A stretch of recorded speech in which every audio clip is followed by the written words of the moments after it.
So we have Kathryn with True Believers, Kathryn Swales.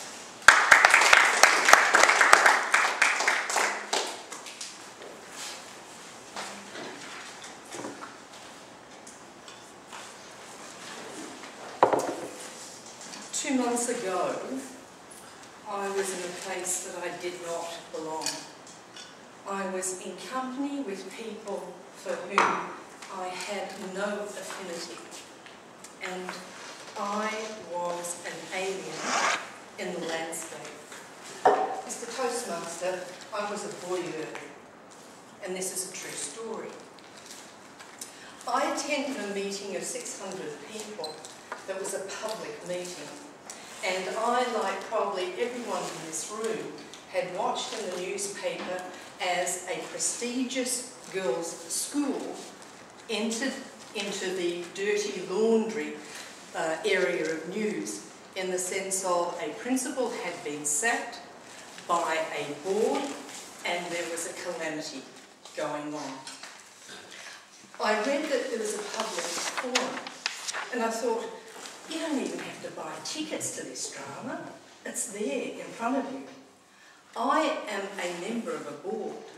I have been in education for 35 years.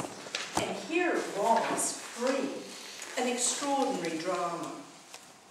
In fact, Professor Richard Tees of Melbourne University described it as the most divisive, conflict and controversy and bitter he had ever witnessed in Victorian education.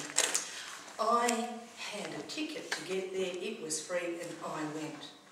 I was alien, as I say, because I have always served state education, and I was very interested to see the drama unfold before me. The person who organised the meeting was well recorded and well received by people. She received an ovation because she showed initiative to bring the friends of this prestigious school together. People who were indignant that their very admired and very remunerated principal had got the sack. She introduced the main speaker, and the main speaker was married to one of the heirs of the Nicholas fortune. That was just mentioned along the way of the introduction, as was her contribution to $3 million towards the new sports facilities. That image rather haunted me throughout that evening. 3 million pavilion somewhere in some prestigious girls' school. And so this lady, I presume barristers never recover from wearing black, because she was dressed in black, she had her pearls, she was there to do the power presentation. She ascended the stage with every confidence of someone who is well listened to. She expected to command, and she did. She started by telling the story of her experience at this school. The final 2 years she came from the country, and indeed she gained all the qualities of success in her life from those 2 years at this prestigious girls' school. She owed much to it, and she went on to extol what was so good about this school and what we all shared in that audience. And she spoke of the qualities of fine teachers who encourage good thinking, fine justice, good ideas from successful students. She spoke of marvellous grounds, of charactered buildings, of a reputation in Melbourne that was unparalleled in education. She lauded the experience she had at that school and that all of the people present shared. She then, as though tutored by Toastmasters, upended the nature of the speech and went to, and I quote, "But as we all know, bricks and mortar grounds do not a great school make." She then went on to extol the Wesleyan tradition of justice, of inclusivity, of access for all, and that these girls benefited from those morals and those high esteems. It was a rousing speech and was very well delivered by a person who was well articulate in speaking. She finished, she descended the stage, but as she did, there was rapturous applause to what she had said. In fact, there was a standing ovation from all people there, and I'm talking 600 people. She had just woven an emotive, sacred story of that school, and everyone there wished to believe it, and did believe it, because they were standing in ovation to what she had said. I never expected on that evening to hear a sacred story being spoken.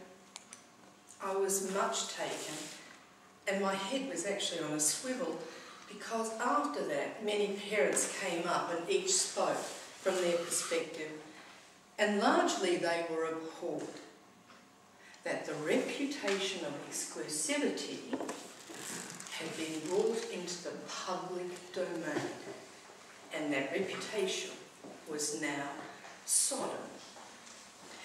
I left that meeting and I drove home, and I thought, my mind was like a concrete mixer. I was thinking,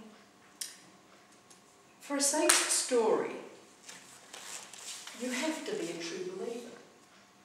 For a sacred story to resonate, you have to believe the premise of the story. I was an outsider, and her story had not resonated with me. I was driving and finding holes in what she had said. I just wondered how she had airbrushed from her educational experience 10 years of education prior to the 2 at this exclusive girls' school. Why did she not mention those 2 years at all? How come they vanished? I was much taken that in her conclusion to her presentation she also said, and if the board does not reinstate this principle, then they'll be looking elsewhere for funds. She was taking her money and going home. And it appears, leaving these wonderful, courageous, well-informed young women to depend on other funds, the state's funds, amongst those you might assume. Also, as I drove, I was much taken by why it had had such an impact on that audience. Why there had been such a joint celebration of those words. One person, during his time at the mic, had said, I've given at least $500,000 to this school in support of my girls' education. Another person who I admired said, I have no history of being at this school. I can't speak of generations as many of the other speakers have. I work in an immigrant centre and I earn $50,000 a year, all of which goes in fees to this school. And then she gave her opinion. I found that profoundly compelling. I also wondered as I drove home, the bloke who I'd sat next to when I entered, and who I'd noticed with his iPhone was looking at a thoroughbred horse on his iPhone, and I knew I was next to assets in some way. And he had maturity on his side. He was a mature-aged parent with a young girl next to him. Only he and I remained seated through that ovation.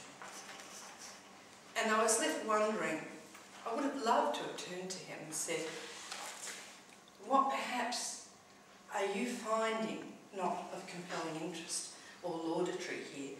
But I felt I'd already intruded on this evening, hadn't I? I was the interloper, I was the alien.